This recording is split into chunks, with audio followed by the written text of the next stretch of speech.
자, 할렐루야. 주님께서 여러 가지 비유를 많이 하셨죠. 복음서에 보면은 많이 전하셨는데 오늘은 지금 두 아들의 비유입니다. 지금 예수님의 권위를 이제 이 바리새인들이 지금 책망을 하고 누가 그랬느냐고 책망을 하니까 예수님께서 이제 이 두 아들의 비유로 말씀을 하고 있습니다. 그래서 예수님은 어떤 특별한 상황에서 이런 종교 지도자들에게 이 도전적인 질문을 받으신 뒤에 거기에 대한 대답은 정말 은유적인 이렇게 비유를 하신 경우가 굉장히 많아요. 못 알아들으니까 애들이 못 알아들으니까 근데 비유로 해도 못 알아들어요 잘. 그래서 이거를 좀 자세히 풀어보겠습니다. 예수님의 약점을 잡으려고 지금 종교 지도자들이 함정을 피해가면서 모두들 깨닫게 하는 깊은 그런 영적인 진리를 알게 하기 위해서 예수님께서 그렇게 비유를 하시는 거예요 지금. 이들은 계속 예수님을 책을 잡으려고 하거든요. 뭔가 약점을 잡아서 막 이렇게 못하게 사역도 못하게 하고 넘어뜨리려고 그랬거든요. 그래서 유월절을 앞두고 지금 예수님께서 이제 이 본문을 우리가 지금 여기서 23장부터 읽었잖아요. 그러면 21장에 나오는 이 본문은 알아야 조금 이해가 되거든요. 그래서 보면은 이 21장의 내용이 뭐였냐면 유월절을 앞두고 예수님께서 지금 나귀를 타시고 예루살렘에 입성을 하셨습니다.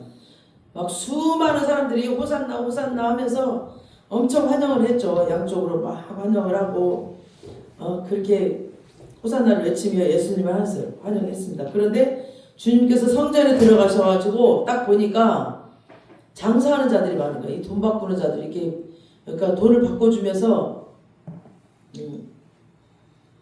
그 수수료를 떠먹는 그런 장사꾼들, 그 다음에 짐승을 가져왔는데 이거 흠 있다라고 그러면서 여기 있는 짐승을 사라고 막 이러면서 또 막 장사하고 그런 장사꾼들이 가득 찼어요. 그 안에 들어가면서부터 막 계속. 그래서 하나님께서 그 사람을 싹 다 엎어버리죠. 너무 화가 나셔 막 상을 다 둘러엎으시면서 내 집은 지금 기도하는 집이다. 너희가 강도의 소굴로 만드는도다 라고 하시면서 성전을 깨끗하게 하셨죠. 보면 교회도 보면은 막 어느 교회는 다단계 하느라고 정신이 없어. 막 거기서 막 일 얘기 사업 얘기 다단계 하나님 얘기 말씀 얘기를 하고 예수님 얘기를 해야 되는데 그런 데가 많아. 그래서 예수님께서 다 둘러엎어버렸어요. 이렇게 뒷돈을 받고 장사꾼들을 허락해 해준 이 종교 지도자들에게는 굉장히 충격적이겠죠. 이 사람들한테는 막 뒷돈을 받고 이 자리를 다 내줬으니까. 그리고 자기 이제 먹을 거리가 떨어지고 자기 살 길이 떨어질 것 같으니까 두려워했겠죠. 그리고 예수님은 가는 곳마다 말씀을 전하시고 막 병을 고치시고 또 귀신 쫓아내시고 천국 복음을 전하셨는데 지난 수백 년 동안 이런 종교 지도자들이 말씀을 가르칠 때는 아무 반응이 없었거든요. 예루살렘 사람들이. 근데 이제 난리가 났지. 예수님께서 치유도 하지, 병자 고치지, 막 귀신 쫓아내지, 막 천국 복음 지내지, 막. 그러니까 예수님에게는 막 폭발적인 이런 반응을 하는 거예요. 가는 곳마다 사람들이 모이고 회개하고 그들의 영혼이 변하고 막 치유되고 역사가 일어나니까 이걸 보고 바리새인들, 서기관들 이런 종교 지도자들이 충격을 받아요. 그래서 이 종교 지도자들은 대제사장, 서기관, 장로들인데 좋은 집안에서 태어났어요. 이런 사람들이. 그래서 어렸을 때부터 율법을 암송하고 막 여러 가지 정말 까다로운 예배의식, 그러니까 예배의식 같은 거 그런 것들이 몸에 배어 있습니다. 그러니까 종교 생활이 몸에 배어 있죠. 그래서 모든 백성들은 예배와 신앙생활에서는 이 종교 지도자들의 가르침을 받아야만 했습니다. 이 사람들이 그걸 다 가르쳤거든요. 근데 그들의 이 권위는 절대적이었어요. 그런데 어느 날 갑자기 나사렛에서 온 예수가 등장을 했습니다. 이들 입장에서는. 그리고 예수를 향한 많은 사람들의 그 반응은 상상을 초월해버렸어. 그러니까 모두가 예수님을 메시아로 생각하고 막 열광을 했습니다.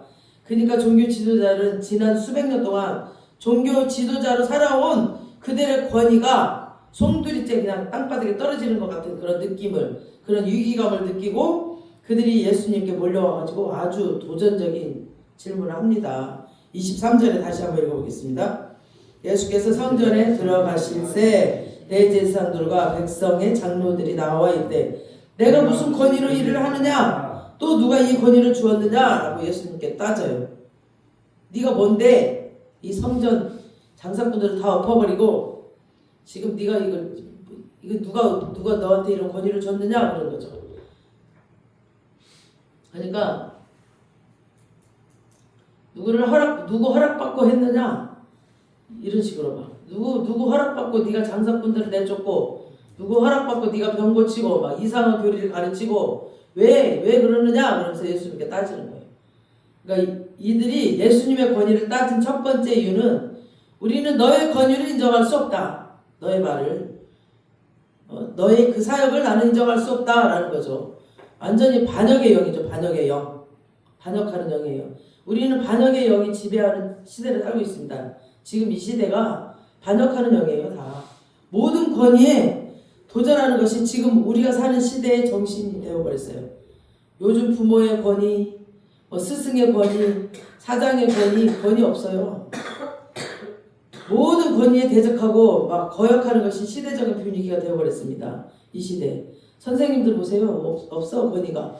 막 부모들이 와가지고 선생님 두드려 패고 진짜 말도 못하는 그런 세상이에요. 많은 사람들이 권위를 불편하게 생각하고 권위가 없는 세상에 살았으면 좋겠다라고 합니다. 하지만 우리가 분명히 해야 될 것은 권위를 남용하면은 권위주의가 나쁜 거지 권위 자체가 나쁜 것은 아닙니다. 이거를 정말 종이 한 장 차예요. 그런데 사람들이 권위주의에 대해서 입은 상처 때문에 권위를 부인하는데 권위를 부인하게 되면 세상이 무너져 버려요. 보세요. 예를 들면 이제 교통경찰의 권위가 있잖아요. 근데 교통경찰의 그 권위를 무너뜨려 버려. 그러면 사람들이 음주운전, 난폭운전, 신호위반 막 해버리겠죠. 마음 놓고 난리가 나겠지. 도로가. 이 경찰의 권위를 아예 듣지를 않으니 말을 안 들으니 도로가 난장판이 나서 사고가 나고 도로는 피투성이가 될 겁니다. 그런 세상에서 불안해서 어떻게 살아요 우리가. 그러니까 권위가 무너진다는 건 질서도 무너져 버리는 겁니다. 가장 무서운 것이 하나님의 권위를 인정하지 않는 불신앙인데 하나님의 권위를 인정하지 않으면 삶 전체가 무너져 버려요. 그래서 우리가 하나님의 그 권위, 오늘 하나님의 권위에 대한 인간의 응답은 순종이라고 제목을 지어봤습니다. 우리는 순종, 하나님 말씀에 순종하는 것이 하나님 권위를 높여드리는 겁니다. 지금 마귀가 하나님의 권위를 대적하는 반역의 영이에요. 마귀는 인간이 죄를 지었을 때 우리의 영혼에 반역의 영이 우리의 죄성과 함께 따라 들어와 버려요. 우리 죄성과 우리의 작은 죄를 허락하면 그 문을 열어주면 그 죄를 타고 들어와 버려요. 그래서 나를 완전히 무너뜨려 버려요. 그래서 거역의 영이 우리 안에 있는 겁니다.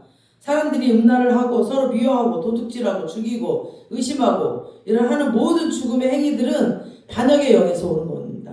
그 반역의 영에서부터 시작되는 거야. 하나님을 믿지 못하니까 그러는 거죠. 모든 선과 정의의 그 근원 되시는 하나님의 권위를 부인하고 나니까 삶의 질서 자체가 무너져 버려요. 그러니까 내 삶이 엉망이 되는 거예요. 이런 하나님의 권위를 내가 그냥 세상 방식으로 세상 지식으로 하나님의 권위를 그냥 무너뜨려 버리니까 하나님의 이 생명의 말씀을 순종하지 않고 말로는 순종한다 하면서 말을 안 하니까 나의 모든 삶이 무너져 버리잖아요. 나의 재정이 무너져 버리고. 그래서 이 하나님 살아계신 그 권위 우리가 말씀을 순종해야 됩니다. 우리가 마음으로부터 내 영혼이 잘된 같이 범사에 감사하라고 그러잖아요. 내 영혼이 잘된 같이 범사가 잘된다고. 그러니까 내 영혼을 먼저 그 내 영혼이 회복돼야 모든 환경이 회복됩니다. 내 영혼을 지금 나를 내 생각에서 내 영혼에서 나를 힘들게 하고 어렵게 하는 것들 예수 이름으로 이 시간 다 물러갈지어다. 아멘. 이 반역의 영, 의심의 영, 두려움의 영 다 떠나갈지어다. 이 거역의 영 다 떠나가야 됩니다. 우리 하나님 말씀에 순종하면 기쁨과 감사와 희락만 넘칩니다.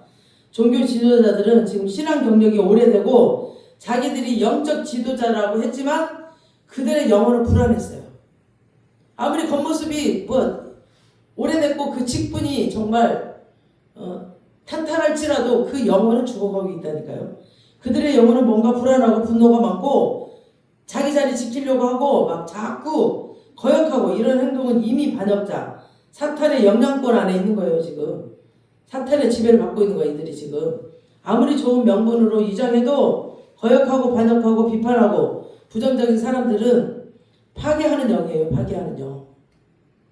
교회 다닌다고 하면서 이러는 사람은 하나님의 영이 아니라 사탄의 영을 가진 자들입니다. 왜냐하면 사탄의 본질이 여기서부터 출발하거든요. 사탄의 본질은. 이들은 하나님의 아들이신 예수님한테 당신이 뭔데 무슨 자격으로 이래라 저래라 지금 하느냐라고 지금 따지잖아요. 정말 기가 막힐 일이죠. 응? 그렇게 이 구약 성경에 수백 번 메시아가 오면 메시아는 어떤 분이라고 다 숨겨뒀는데 진짜 메시아가 자기 눈앞에 왔는데 그분을 못 알아보고 지금 반역하는 거예요. 지금 정말 기가 막힌 노릇이죠. 교회를 수십 년 다니면서 기도하고 말씀 보고 말씀 듣고 그랬어. 근데 진짜 하나님의 그 말씀을 생명이 되지 않아. 그 사람한테 아무 소용없어요. 죽어가 그러면 아무 소용없다니까요.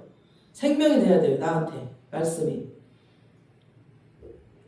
이거는 정말 이렇게 하나님을 이렇게 반역하고 거역하는 거는 이거는 자기 아들을 낳아주신 부모한테 자식이 와가지고 아버지가 무슨 자격으로 지금 엄마가 무슨 자격으로 나한테 이래라 저래라 해요 지금. 이런 거랑 똑같다니까요 지금. 내 인생의 주인은 나다. 내 맘대로 할 거다. 당신이 뭔데? 그러냐는 것은 바로 이런 본질적인 사탄의 반역의 영입니다. 내 인생의 주인이 나입니까? 누구입니까? 우리 내 인생의 주인이 누구세요? 장로님. 하나님. 아멘. 하나님이시죠? 그럼 하나님 말씀대로 우리가 내 생각과 달라도 우리는 순종해야 됩니다. 말씀 앞에. 네. 그 다음 종교 지도자들이 예수님이 무슨 권위로 이러느냐라는 것은 정통성. 그 오래된 그 정통성 지배예요. 정통성으로 지배하려고 하는 거야 지금. 자기들의 자리를 지키기 위한 방어 본능입니다 지금. 지난 수백 년 동안 우리가 종교 지도자리였는데 갑자기 당신이 어디서 나타나가지고 백성들에게 영적인 지도력을 지금 행하려고 하느냐? 이게 반역하는 거죠. 당신한테는 정통성이 없다. 당신이 무슨 권위로 이런 일을 하느냐? 너 목사 받았어? 너 어느 교단이야? 이런 거랑 똑같은 거예요. 근데 여러분 실력이 없는 사람일수록 인간적인 자격증을 따집니다. 인간적인 자격증을 막 내세워요. 실력이 없는 사람일수록. 원래 자기 이력서에 참 뭔가를 길게 써. 그런 사람일수록 별 볼일 없는 사람입니다. 실력이 있는 사람은 그런 거 신경 안 써요. 그런 거에 크게 마음에 비중을 두지 않습니다. 실력이 없으니까 받은 자격이 다 쓰는 거예요. 받은 자격. 이들이 강구하고 있는 거 영적인 정통성은 하나님이 결정하는 거지 인간이 결정하는 것이 아닙니다. 하나님이 기름 부어서 쓰시는 자는 누가 말하지 않아도 하나님의 역사가 그에게서 나타납니다. 영적인 실력이 나타납니다. 그에게서. 말하지 않아도. 그래서 영적인 실력이 있는 사람들은 자기 자랑하지 않습니다. 절대. 영적인 실력이 자연스럽게 영적인 권위와 정통성을 주는 겁니다. 자기가 태권도 구단이라고 나 구단이야 이렇게 그런 거 흔든다고 해서 아무리 흔든다고 있어본들 동네 불량배들한테 얻어맞고 나면은 아무 권위가 없는 거죠. 그런데 영적인 실력이 있어야 권위가 쓰는 겁니다. 영적인 실력은 명함이 필요 없어요. 명함이. 예수님이 그러셨습니다. 예수님의 설교, 예수님의 행하시는 일 한 번만 보면 하나님의 사랑, 하나님의 아들이라는 것을 누구나 알 수 있었습니다. 그분의 그 삶을 보고 말하는 걸 보고 행동을 보고. 근데 종교 지도자들은 그걸 알면서도 인정하지 않았어요. 인정하지 않았습니다. 계속 인정하지 않았어. 계속 이 복음서에 보면 계속 댓글을 걸죠. 예수님께. 왜냐하면 인정하고 나면은 자기 자리를 부인해야 되거든요. 자기가 지금 교회를 다 잡고 있는데 그 짐승들 가져와서 제사 지내고 다 빼앗아서 바꿔주고 이게 다 자기 재산인데 그게 다 자기 재산. 그러니까 결론은 돈이야. 돈. 이게 그때나 지금이나 돈이 우상이야. 보면 결론은 돈이에요. 그 돈 때문에 이 예수님의 권위를 인정하지 않는 거죠. 그러니까 그들은 영적으로 무지했습니다. 모든 권위의 근원이신 성전의 주인이신 말씀의 근원이신 하나님의 아들이 자기를 바로 눈앞에 지금 계시는데 그 예수님을 알아보지 못하는 거죠. 지금 이 종교 지도자들은 평생 율법을 공부했어요. 이들은 아기 때부터 젖먹일 때부터 여기다가 다 써봤잖아. 이스라엘 백성들은 그러면서 젖먹일 때부터 이렇게 평생 율법을 공부하고 성전에서 제사 지내고 막 사람들이 영적으로 무지할 수 있다라는 건 오랜 세월 그들은 하나님을 예배한 게 아니라 인간적인 방법으로 막 뭘 만들어 갖고 막 율법을 지키니까 뭔가 뭐 지네가 지네의 법을 만들어 그래가지고 제사를 지내고 만드니까 하나님의 살아있는 복음이 아니고 영적인 본질이 아니고 인간이 만들어 놓은 전통적이라는 것을 의식하지 못했습니다. 우리 한국교회도 마찬가지예요. 뭔가 막 프로그램 만들고 막 이런 것에 너무 많이 힘쓰고 살아계신 하나님의 말씀, 생명의 말씀에 포커스가 안 돼. 말씀 앉아서 기도한다 그러면 오후 예배를 그냥 말씀으로 읽고 말아요? 그냥 되게 무시하는 거야. 말씀 읽는 걸. 이 생명의 말씀이 최고인데 보기에는 위대해 보이지가 않거든. 그냥 읽고 있거든 다들. 응? 그래서 비본질을 본질처럼 붙잡고 살다 보니까 본질을 보고도 인정하지 못하는 겁니다. 지금 이때 당시 이 종교 지도자들한테 배운 사람들이 다 똑같이 이 본질이신 예수님이 오셨는데 아무도 못 알아봤습니다. 그러니까 봉사가 인도하면 다 같이 구덩이에 빠진다 그랬잖아요. 당신이 무슨 권위로 이런 거라는 것을 당신이 틀렸다라는 거죠. 지금 당신이 틀렸다. 얼마나 교만하면은 하나님이 틀렸다고 하고 지금 하나님을 알아보지 못하고 영적인 지금 분별력이 없고 그래서 예수님이 너무 기가 막히니까 이들을 깨닫게 하시려고 들려주신 얘기가 지금 이 두 아들 얘기를 들려주는 거예요. 비유로. 그러면서 어느 아버지에게 두 아들이 있었다. 이 아버지는 두 아들에게 똑같이 말했다. 포도원에 가서 일해라. 그랬는데 첫째 아들은 뭐라고 했어요? 네, 가겠습니다. 그러고 안 가버렸어요. 처음부터 일할 생각이 없었던 거죠. 그냥 말로만 대답을 한 거죠. 그리고 둘째 아들은 아예 처음부터 안 갈랍니다. 나 안 가요. 그랬어요. 그리고 나중에 생각해보니까 아닌 것 같아. 그래서 뉘우치고 포도원에 갔습니다. 그래서 이 첫째 아들, 둘째 아들이 누구를 상징하는지 아세요? 아시겠어요? 첫째 아들은 지금 종교 지도자들을 상징하는 겁니다. 예수님이 너희들이 첫째 아들이라 라고 지금.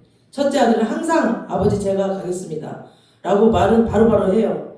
그리고 성경도 읽고 막 예배도 드리고 율법도 지키고 종교적인 생활을 해요. 맨날 수많은 예배와 절기를 꼬박꼬박 드리고 11조도 잘 드리고 공식적인 기도 하루 3번씩 딱 하고 성실하게 그리고 설교만 들으면 아멘 하는 그런 사람들.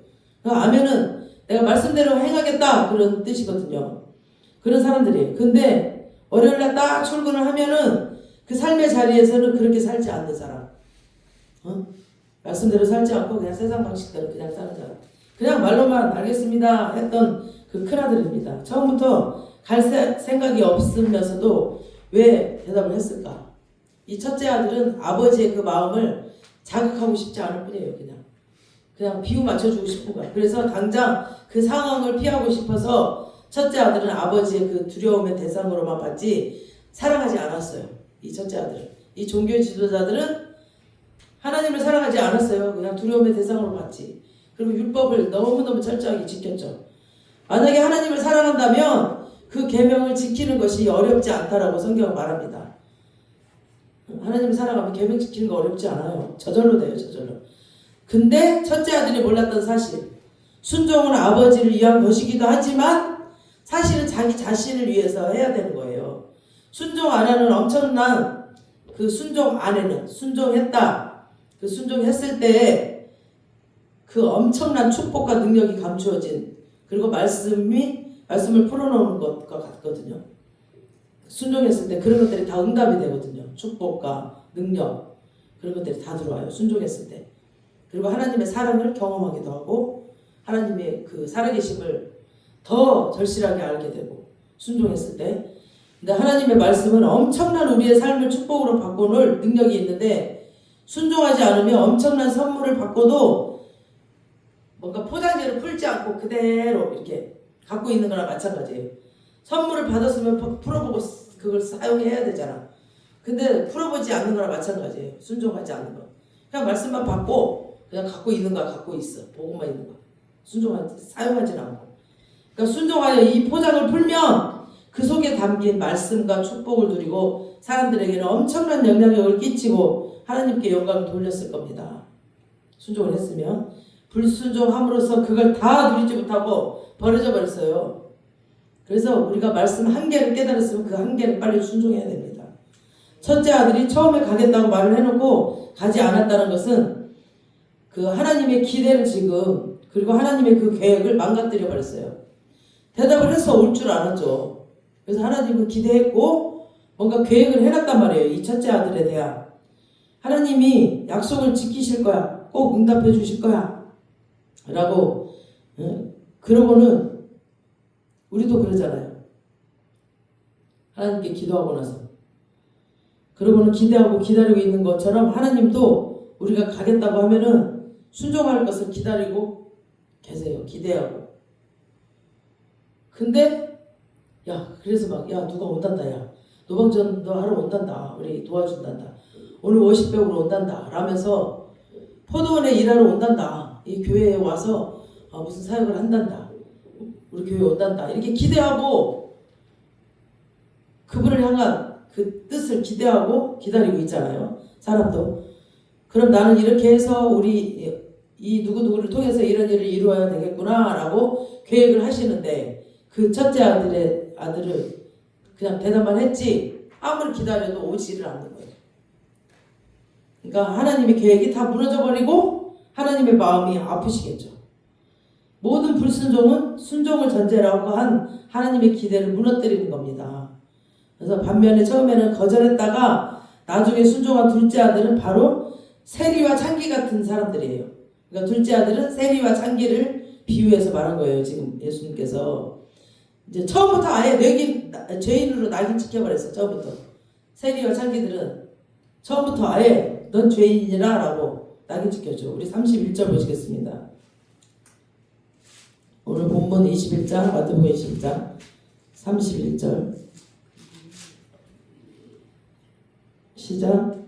그들 중에 누가 언제 그대로 하였느냐 이르되 둘째 아들이니이다. 예수께서 그들에게 이르시되 내가 진실로 너에게 이르노니 세리들과 창녀들이 너희보다 먼저 하나님의 나라에 들어가리라. 아멘.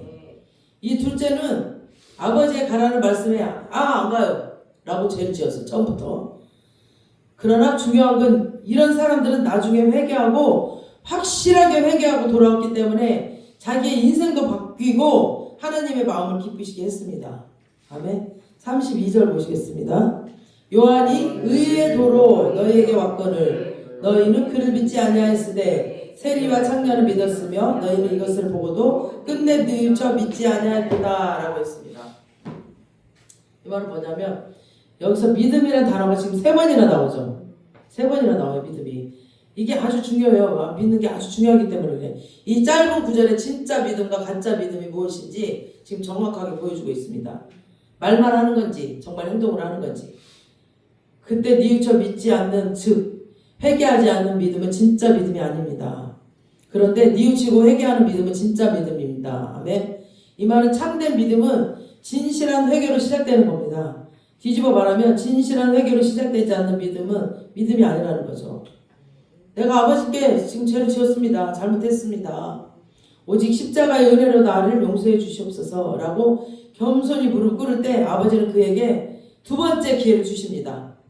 종교 지도자들에게는 이게 없었습니다. 그러나 세리와 창기들은 처음에 분명히 불순종의 죄를 지었습니다. 아버지 가슴에 못을 박았죠. 싫어요 라고. 그래서 아버지는 기대도 안 했어요. 그리고 기다리지도 않았죠. 얘네들은 그러면서 도망가 버렸거든. 탕자처럼. 그러나 중요한 건 그들이 확실하게 정말 진심으로 회개하고 돌아왔습니다.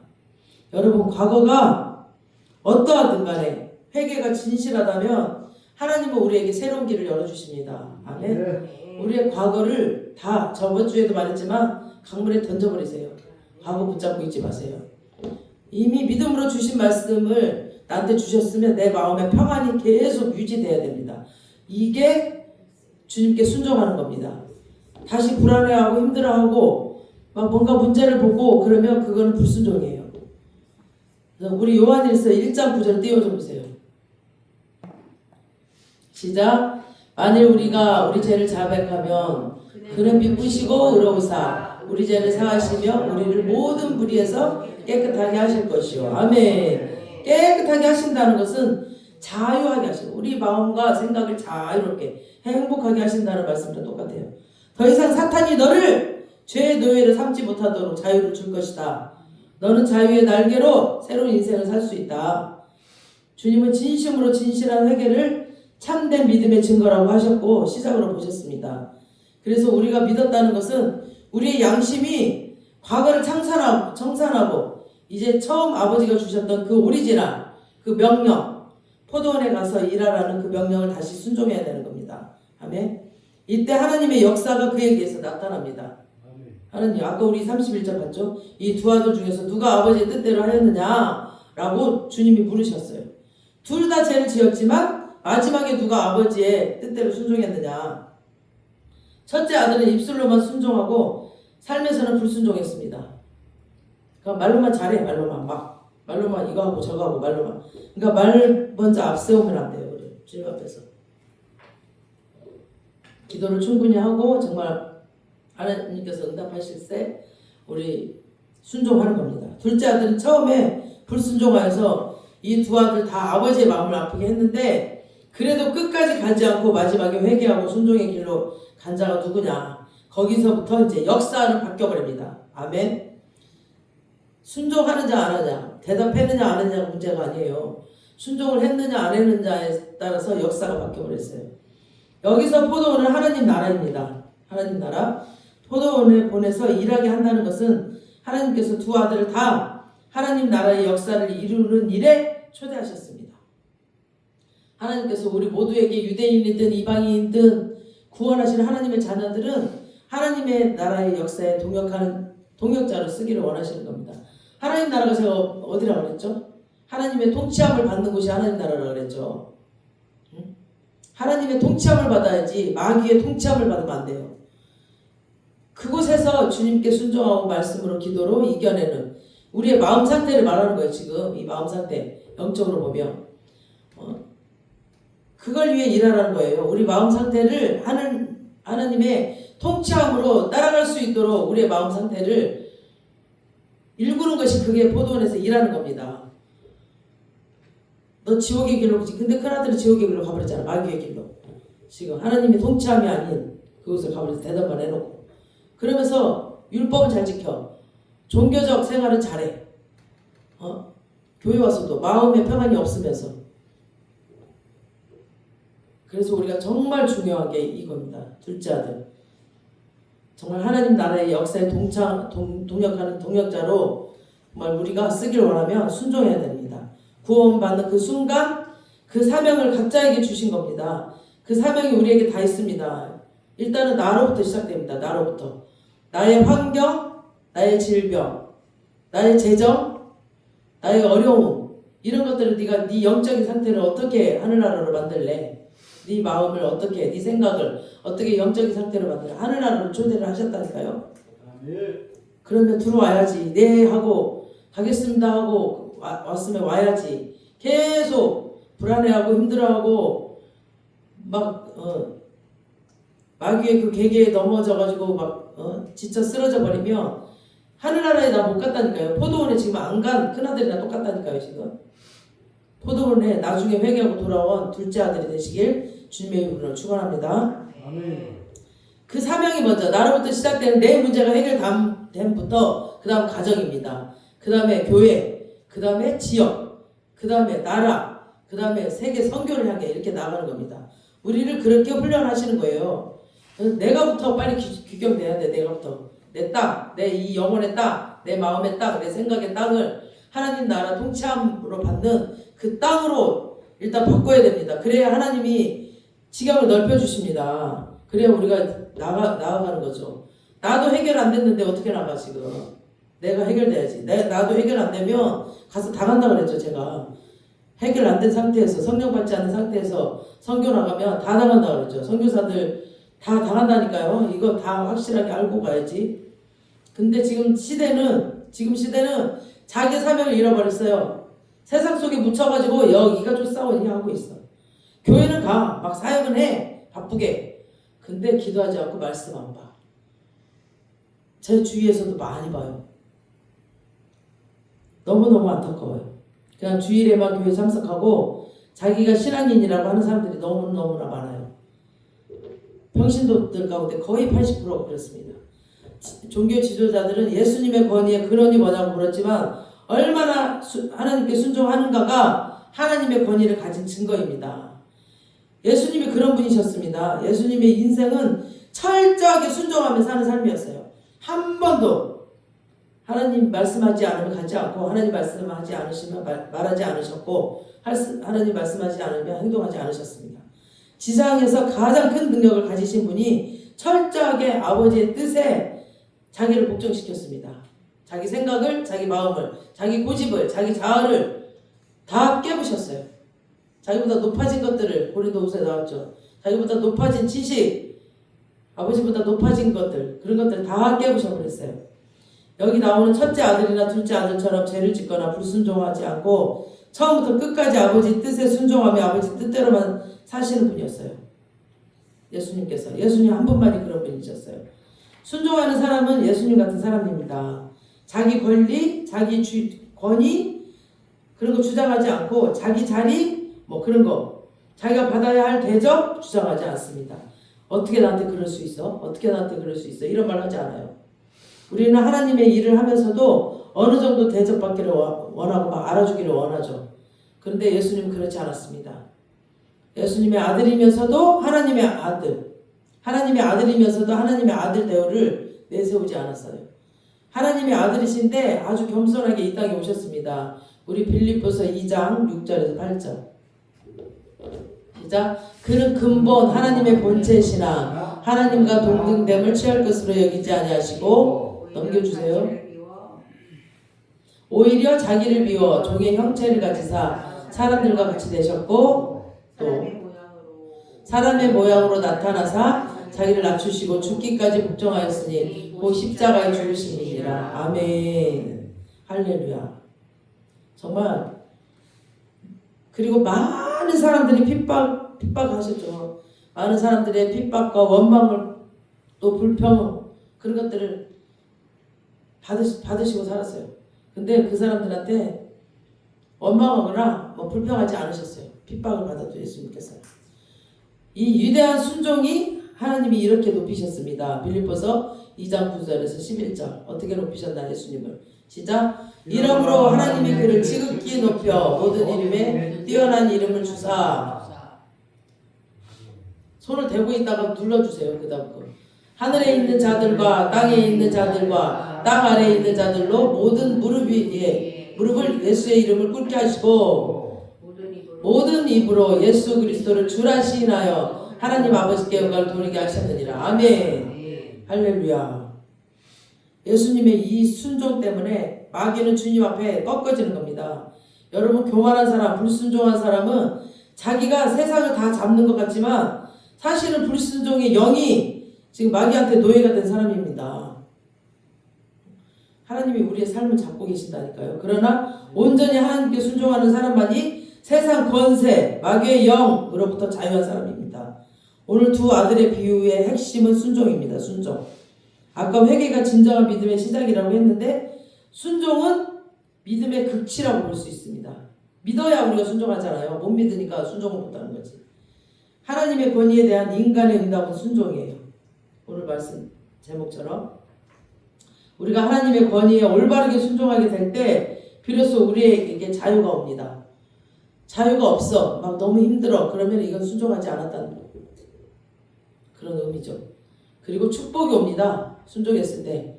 평안이 옵니다. 능력이 옵니다. 평안이 없다. 그럼 지금 우리 순종하지 않았다는 증거입니다. 예수님께 순종하는 자만이 능력과 축복의 삶을 살게 됩니다. 예수님께서 예수님께서 순종하는 자만이 이런 능력과 축복을 살게 하시고 또 마귀에게 시험 들면은 불순종의 영이 가득해요. 그래서 종교 지도자들처럼 회개도 없고 은혜도 없고 영적인 무기력증에 빠지고 말아요. 끝내는. 그래서 눈에 보이는 직분이 뭐 어떤 형식이 중요한 게 아닙니다. 눈에 보이는 직분 보고 와, 저 사람 믿음 좋다. 절대 아닙니다. 그 사람이 순종하느냐 안 하느냐. 그 사람이 지금 행복한 삶을 평안과 희락 가운데 살고 있느냐 안 하느냐. 그걸 보면 돼요. 얼마나 하나님께 똑바로 순종하고 있는가. 이게 더 중요합니다. 예수님은 하늘 아버지께 철저히 순종하는 삶을 사셨기 때문에 그분께 하늘과 땅의 권세를 주셨습니다. 마귀가 그런 주님 앞에서 무릎을 꿇는 거예요. 어디 와서 감히 마귀가 예수님 권위 앞에서 까불어. 기적과 부흥과 회복이 넘쳐나는 것은 우리가 온전히 하나님의 뜻에 순종할 때 일어납니다. 오늘 본문 말씀에 회개하고 돌아와서 포도원에서 일을 한 둘째 아들처럼 불순종했지만 이렇게 회개하고 돌아오면 놀랍게 쓰임받을 수 있습니다. 아멘. 우리 32절 다시 한번 보겠습니다. 시작. 요한이 의에도로 너희에게 왔거늘 너희는 그를 믿지 아니하였을 때 세리와 장녀는 믿었으며 너희는 이것을 보고도 끝내 뉘우쳐 믿지 아니하였도다. 아멘. 여기서 지금 요한이 의에도로 왔다는 것은 이제 세례 요한은 하나님의 뜻을 따라서 그 회개를 선포하러 왔다. 의에도로 왔다. 하나님의 뜻을 받고 선포하러 회개를 선포하러 왔다. 사람들을 하나님께 인도했다는 뜻이죠. 그래서 선포하면서 그래서 근데 너희는 그를 믿지 않았다. 이 요한의 말을 요한의 그 회개의 그 선포를 믿지 않았다. 너희는 인정하지 않았다. 이 종교 지도자들 요한의 사역과 메시지에 인정하지 않고 믿지 않았다는 뜻입니다. 근데 사회적으로 지금 죄인 취급받던 세리와 창기들이 오히려 회개하고 하나님께 돌아왔다. 그런데 너희 종교 지도자들은 그들이 회개하고 지금 변화되는 삶을 직접 보고도 지금 뭐라고 그랬어요? 창녀와 세리는 믿었으며 너희는 이것을 보고도 창녀와 세리가 보고 믿고 삶이 변화되고 완전히 역사가 일어났는데 그네들을 보고도 끝내 너희들은 뉘우쳐서 믿지 않았다. 마음을 돌이키지 않고 마음을 완고하게 하고 믿지 않고 있음을 지금 하나님께서 책망하는 겁니다. 종교 지도자들의 그 겉모습의 신앙보다 실제로 순종이 중요하다는 그 메시지입니다. 죄인이 회개하고 돌아오는 것을 보고도 마음이 바뀌지 않는 종교 지도자들, 종교적 그런 교만을 진짜 우리는 조심해야 됩니다. 겉으로 보이는 종교적 행위, 그게 아니라 말씀 앞에 순종하는 것. 한 개라도 말로만 순종하는 것처럼 하고 실제 삶 속에서 우리가 우리의 생각과 마음과 경험과 지식과 자아를 다 내려놓고 순종하고 있는가 자신을 돌아보는 시간 되시기 바랍니다. 종교 지도자들처럼 종교 생활을 하는 게 아니라 정말 하나님 말씀 앞에 한 개라도 순종하는 저와 여러분 되시길 주님의 이름으로 축원합니다. 아멘. 하나님 나라는 의와 평강과 희락이라고 그랬습니다. 이거 하나님만이라도 순종하세요. 하나님 말씀도 감사하라. 기도하라. 쉬지 말고 기도하라. 범사에 감사하라. 이는 하나님이 우리를 향한 뜻이라고 그랬어요. 하나님의 뜻이에요. 이 한 개만이라도 순종하세요. 기뻐하시면서 감사하시면서 그냥 기도하세요. 쉬지 않고. 이 한 개만이라도 순종하면 하나님의 뜻을 우리가 이루어드리는 거예요. 이걸 순종하라. 내 영혼을 먼저 잘 되게끔. 내가 해결돼야지. 나도 해결 안 되고 뭘 해. 내가 해결돼야 그 다음 단계로 나가는 겁니다. 가정, 지역, 교회. 세계를 향해서. 그래서 내 마음, 내 영혼, 내 생각을 이 말씀으로 다스리는 우리 모두가 되시길 주님의 이름으로 축원합니다. 아멘. 오늘 이